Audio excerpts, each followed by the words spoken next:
My name is Ryan. WINTON School. I'm Devan. Welcome to N.E.W.S news for our part of the 27th of May. Okay, we start the day with Te kupu o te wiki. This week's word is taringa, which is te rau for ear.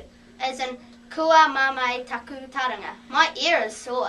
Taukuri. Oh dear. Kia ora. This term, Wednesday is a library day, open from 12:40 until 1:10 for browsing, issues and returns. There are librarians ready to help and it's nice and warm. Remember to leave your shoes at the door. Kia ora.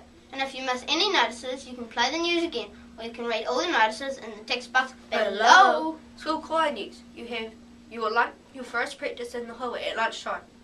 Please take your lunches and be there at 12:30. Okay, a reminder about some of the grass areas around the school that are getting a bit boggy.